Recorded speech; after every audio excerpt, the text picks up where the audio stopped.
Good evening. We need to have a serious discussion. There is something happening behind the scenes in Washington, something that no one in the traditional media dares to say aloud, and it is why panic is setting in. What you are witnessing is not just politics. It is not a simple dispute between Democrats and Republicans. What we are seeing is the sound of psychological denial shattering. The economist Richard Wolff, one of the few voices who dares to analyze the American capitalist system honestly, has essentially given us the key to understanding this. The truth that is causing panic in the deep state, in the think tanks, and yes, even in Donald Trump's inner circle, is this: they know the plan has failed. Not just Trump's plan, but the American plan. The illusion that the 21st century would be a continuation of the 20th. They will not admit this in public. Ever. In public, we will see theater. We will see bluster. We will see the search for scapegoats. But behind closed doors, the data is on the table. The spreadsheets do not lie. And the men who truly control the capital, the allies who financed Trump's rise, are realizing that the man they thought was the empire's savior was, in fact, perhaps its most effective accelerator toward collapse. This is the critical compass, and today we are going to dissect the panic in Washington. We will understand why the trade war was suicide, why reindustrialization is a fantasy, and why the empire's own tools are now backfiring spectacularly. Let's begin. The central thesis, friends, is one we have been warning about for months. The American empire is in terminal decline. But its elites, whether represented by Joe Biden or by Donald Trump, are in profound psychological denial. The panic that Richard Wolff identifies is not about a lost election or a bad fiscal policy. It is an existential panic. It is the realization that the old tools of empire simply no longer work. Military threats. They are met with resistance. Cultural power. It is eroded. And most importantly, the economic tools, the sanctions, the tariffs, and the overwhelming power of the dollar, have not only failed to stop competitors, but are actively accelerating the rise of a new, multipolar world. Donald Trump is the ultimate personification of this denial. He is the symptom, not the disease. He was elected in 2016 on a simple promise: make America great again. He looked at the Rust Belt, at the cities destroyed by the deindustrialization that American capitalists themselves caused, and promised to bring the jobs back. He promised to stop China. He promised to rebuild America. And his allies, the billionaire class that benefits from the system, applauded. Not because they believed the populist rhetoric, but because they believed he would use the power of the American state to crush the competition and give them another decade of dominance. What happened? He failed. Miserably. And the panic is setting in because they now realize that anyone would have failed. The problem was not the execution, the problem is the system. American capitalism, in its financialized, imperial stage, can no longer compete. Let us dissect this failure. Let us analyze the proof, the economic facts that the mainstream media refuses to connect. First, and most importantly, we need to talk about Trump's great illusion, the trade war and the tariffs. This was the centerpiece of his policy. The idea was simple: China is robbing us. They cheat. I'm going to put a 25%, 50%, even 100% tariff on Chinese goods, and that will force our companies to come home. The jobs will come back. It sounds logical to someone who doesn't understand basic economics. But what really happened? Friends, understand this clearly, as it is the foundation of the entire collapse. A tariff is not paid by the exporter. It is not China that pays the tariff. It is the American importer. When Trump imposed tariffs on steel, on semiconductors, on consumer goods, he was not punishing Beijing. He was imposing a massive tax on the American consumer and the American producer. Think with me. A company like Ford or General Motors, which needs thousands of components from all over the world, including China, now had to pay 25% more for those components. What did it do? It had two choices. Choice 1, absorb the cost and make less profit. Capitalism does not like that. Choice 2. Pass the cost on to the consumer. The result? Inflation. The American car became more expensive. The washing machine became more expensive. The phone became more expensive. Trump's trade war was, in effect, a regressive tax on the American working class that he promised to save. And the jobs? Did they come back? No. Because what Trump and his elites in denial do not understand, or pretend not to understand, is that global supply chains are not like a light switch. They are the result of 50 years of American neoliberal policy. It was American companies, with the full support of Washington, that in the 70s, 80s, and 90s, closed their factories in Ohio, Michigan, and Pennsylvania. They fired the unionized workers earning decent wages and moved their operations to Mexico, to Vietnam, and, above all, to China. Why? To pay less. To destroy the unions. To maximize quarterly profits for Wall Street. They succeeded. They won. The result was the Rust Belt. Now, Trump comes along and says, hey, come back. The companies look at him and say, come back to what? To pay higher wages? To deal with unions?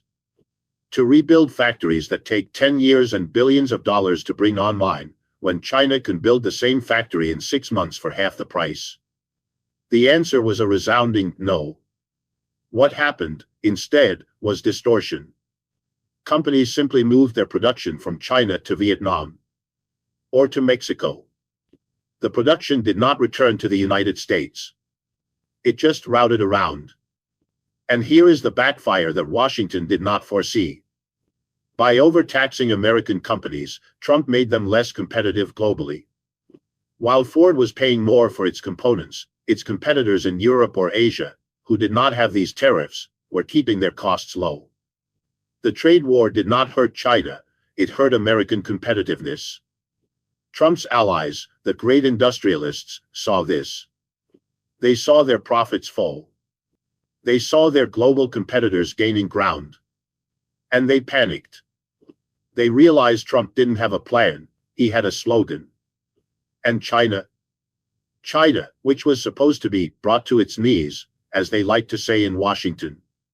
China did what any intelligent nation would do. It absorbed the initial blow and then accelerated its own independence. They said, oh, you don't want to sell us semiconductors? Fine. We will build our own.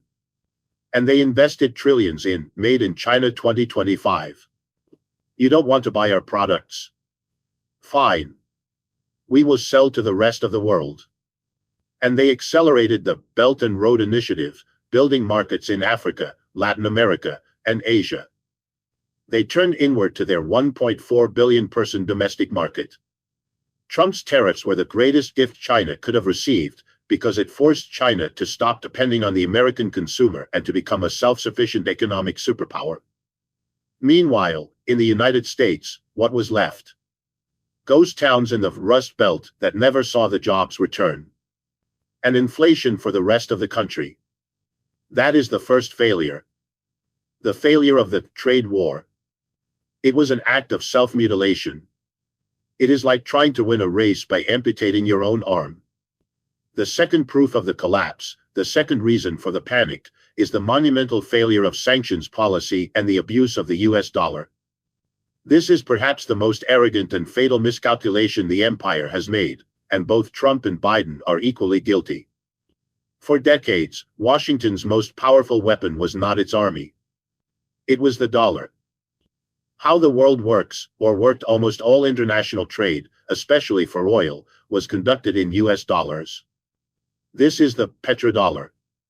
This means that if you are Brazil and you want to buy oil from Saudi Arabia, you cannot pay in reais. You must first buy US dollars, and then pay in dollars. This created an artificial, endless demand for the dollar. And it gave Washington a power no empire in history has ever had. The power to exclude countries from the global financial system. If the United States didn't like you, if you were Iran, Venezuela, North Korea, they could simply press a button and ban you from using the dollar. That is a sanction. It is an economic death sentence. And Washington became addicted to this weapon. They used it against everyone. Trump used it. He tore up the Iran nuclear deal and imposed the harshest sanctions in history. He sanctioned Venezuela. He increased sanctions on Russia. Biden continued and escalated. When the conflict in Ukraine began, the United States and Europe launched what they called a total economic war against Russia. They sanctioned the Russian central bank. They confiscated hundreds of billions of dollars in Russian reserves that were held in Western banks. In their minds, in Washington, the game was over. They believed the Russian economy would collapse in weeks. The ruble would turn to dust. Friends, what happened next is the reason for the panic. Not only did the Russian economy not collapse, but the West shot itself in the chest. Let us analyze this coldly. Russia, which was supposed to starve, looked at the West and said, "Fine. You don't want to buy my oil and gas. India does. China does." And India and China said, "Yes, we do. And at a discount, please." But there was a problem. Russia could not accept dollars because it was sanctioned. And China and India did not necessarily want to use dollars because they saw what the US did to Russia's reserves. They saw that the United States, in an act of desperation and arrogance, had just proven to the world that the US dollar was not a safe asset. It was a weapon. And anyone could be next. So, what did they do?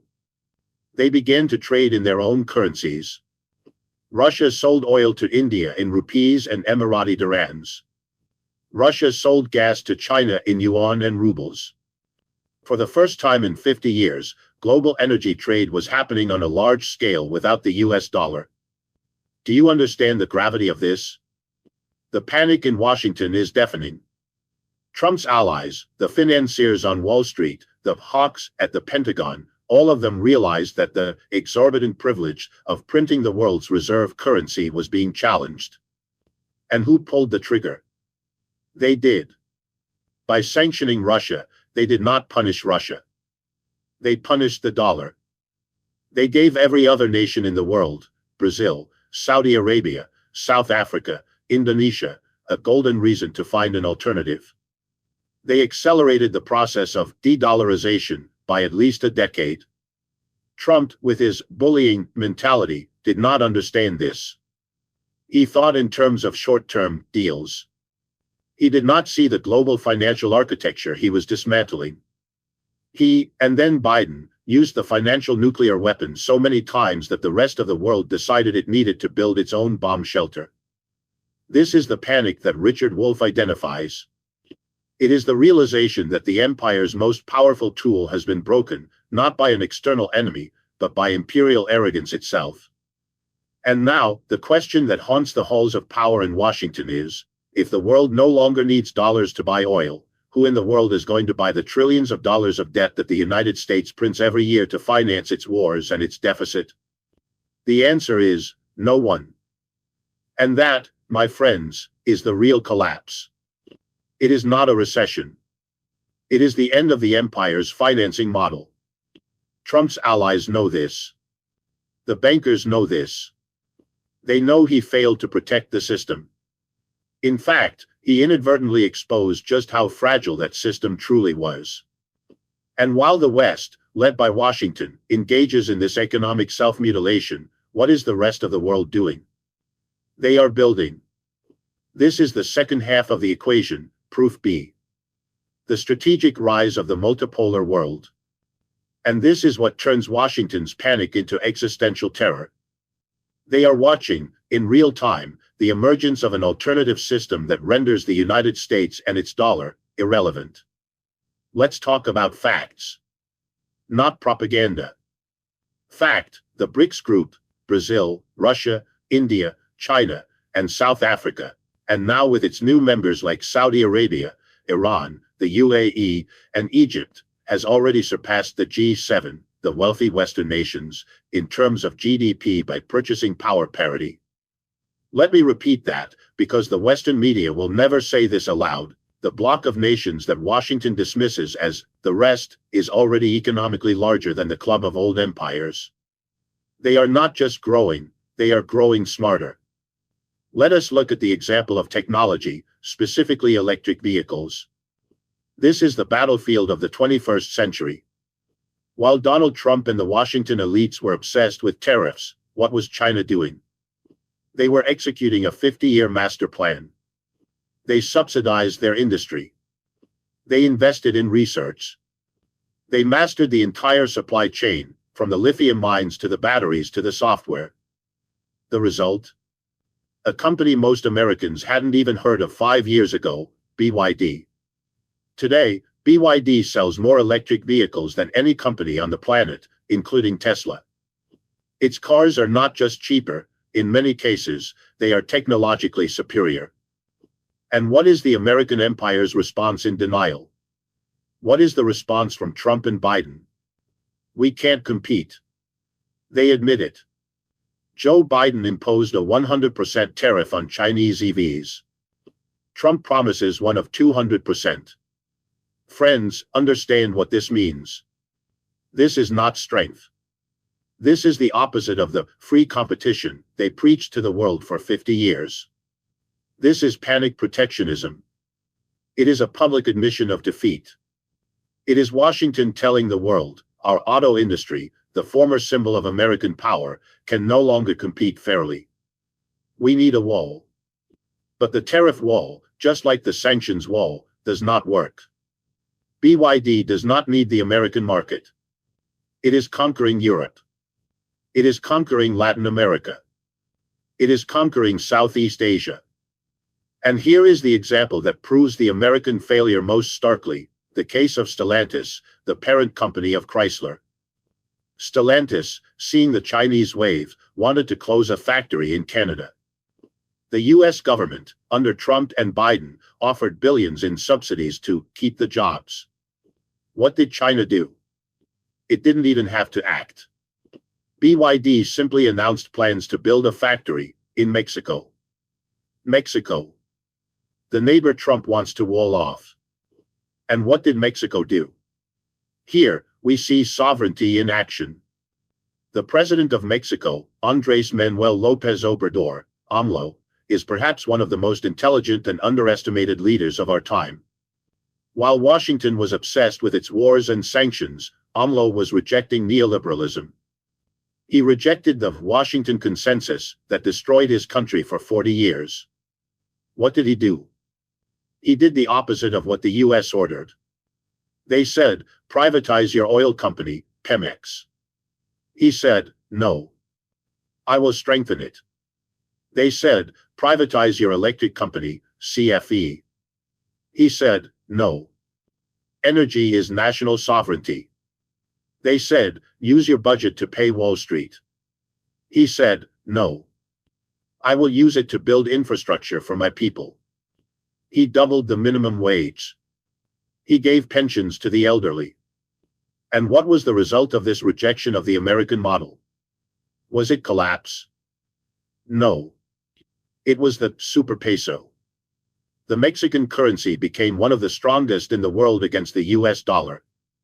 The Mexican economy is stable, while the US faces inflation and chaos. AMLO proved that Washington's neoliberal model, the model that Trump and Biden still defend, was wrong. He proved that sovereignty works. And now, China wants to build its factories in Mexico to sell to the world, completely bypassing Trump's desperate tariffs. The panic in Washington is that Mexico, their backyard, as they arrogantly call it, has stopped obeying. The multipolar world is not just China and Russia. It is India buying Russian oil in rupees. It is Saudi Arabia joining BRICS. And it is almost Mexico proving that another path is possible. The American empire is surrounded, not by armies, but by the prosperity and sovereignty of the countries it tried to exploit.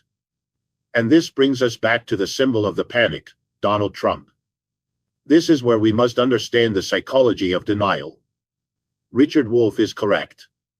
Trump's allies, the financial elites who backed him, did not do so for his charm. They did so because he promised to reverse the decline. They looked at the system they themselves had built, the system of deindustrialization, of exporting jobs, of financialization, and they saw that it was killing the host. And they hired Trump to fix it. And he failed. But why did he fail? He failed because he is the system. Donald Trump is the ultimate personification, the caricature, of imperial arrogance and illusion. What is Trump's policy? It is theater. It is bluster. It is the incessant search for scapegoats. Is the problem the Rust Belt? Did the factory close in Ohio? Is that the fault of the immigrant crossing the Rio Grande? Of course not. The immigrant did not fire the Ohio worker. The American CEO, sitting in his New York office with a Harvard degree, was the one who fired the Ohio worker. He was the one who took the factory and sent it to China to increase his year-end bonus. But Trump cannot blame the CEO. The CEO is his friend. The CEO finances his campaign. So, he needs a weaker villain. The immigrant. China. The bad deal. He offers solutions that are pure theater. Build the wall.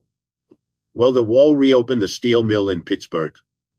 Will the wall bring back the textile industry from North Carolina? Of course not. But it is a spectacle. It is a grand construction project that distracts people from the real problem.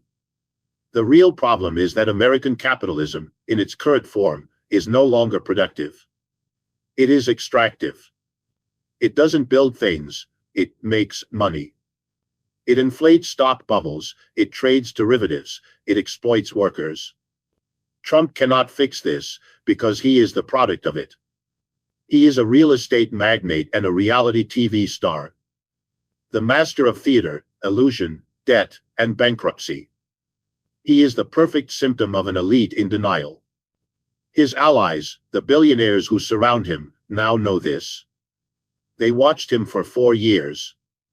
He started a trade war with China, and China got stronger. He sanctioned the world, and the world created an alternative system to the dollar. He promised to make America great again, and America became more divided, more indebted, and less competitive than ever.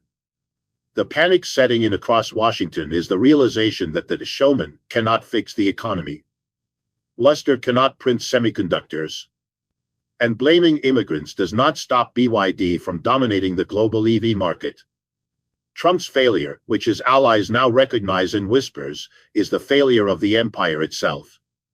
He is just the screaming face on the deck of the sinking ship, blaming everyone except the iceberg he himself helped to create. They know he failed. And they know Biden has also failed. They know the system has failed. And they have no answer, except more theater, more panic, and more denial. Friends, the change we are describing is not a theory. It is a reality. The American empire is in denial, but the facts on the ground are undeniable. The tools of the 20th century no longer work. The tariffs backfired. The sanctions accelerated the end of the dollar. Meanwhile, a new world, a multipolar world, is being built on the pillars of sovereignty, mutual cooperation, and economic reality, not financial illusion. The panic in Washington, as Richard Wolff correctly identifies, is the sound of reality knocking on the door of the house of illusions they built.